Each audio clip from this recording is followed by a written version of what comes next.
Article 3, Section 1. The judicial power of the United States shall be vested in one Supreme Court, and in such inferior courts as the Congress may from time to time ordain and establish. The judges both of the Supreme and inferior courts shall hold their offices during good behavior, and shall at stated times receive for their services a compensation which shall not be diminished during their continuance in office. Section 2.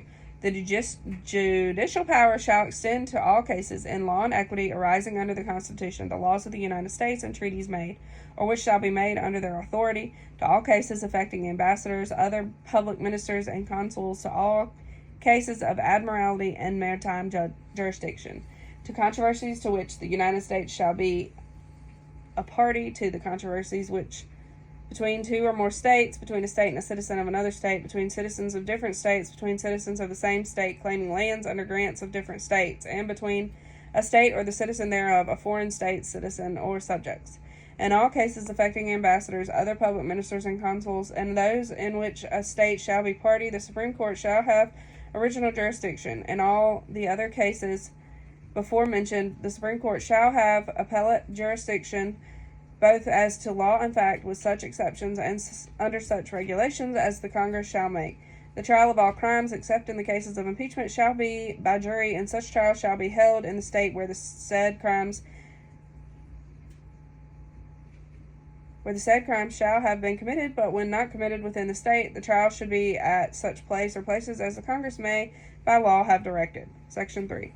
Treason against the United States shall consist only in levying war against them, or in adhering to their enemies, giving them aid and comfort. No person shall be convicted of treason unless on the testimony of two witnesses to the same overt act, or on confession in open court.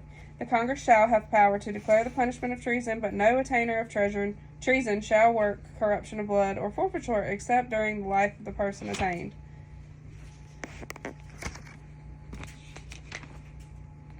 Article 4, Section 1.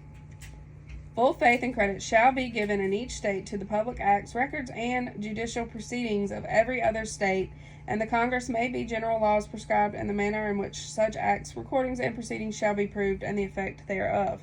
Section 2. The citizens of each state shall be entitled to all privileges and immunities of citizens in several states. Person charged in any state with treason, felony, or other crime, who shall flee from justice and be found in another state, shall, on demand of the executive authority of the state from which he fled, be delivered up to be removed to the state having jurisdiction of the crime. No person held to the service or labor in one state under the laws thereof, escaping into another, shall, in the consequence of any law or regulation thereof, be discharged from any such service or labor, but shall be delivered upon on claim of the party to whom such service or labor may be due. Section 3.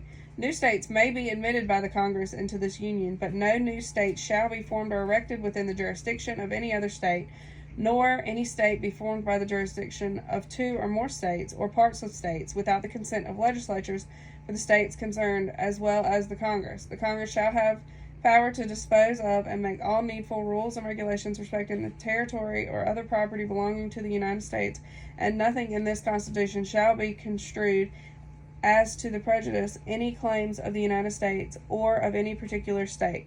Section 4. The United States shall guarantee to every state in this Union a republican form of government, and shall protect each of them against invasion, and on application of the legislature or of the executive, when the legislature cannot be convened, against domestic violence. Article 5.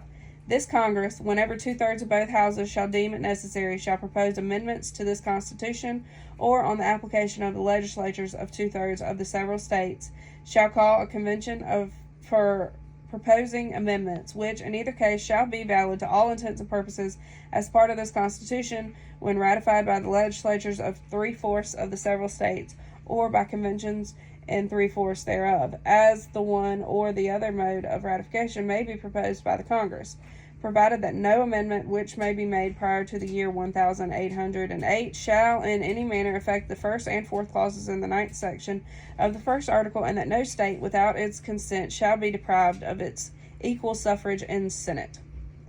Article 6. All debts contracted and engagements entered into before the adoption of this Constitution shall be as valid against the United States under this Constitution as under the Confederation.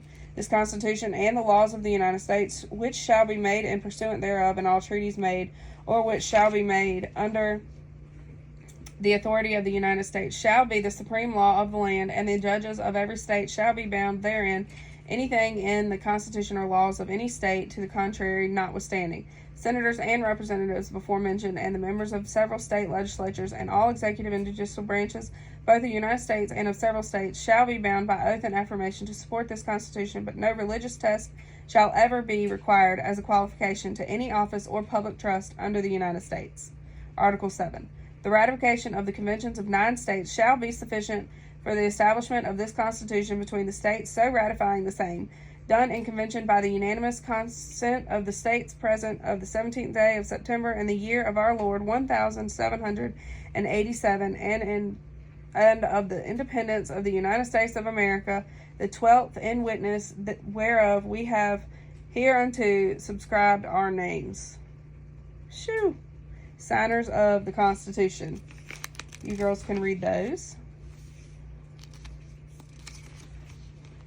And we are not going to read the rest of this together. Great job.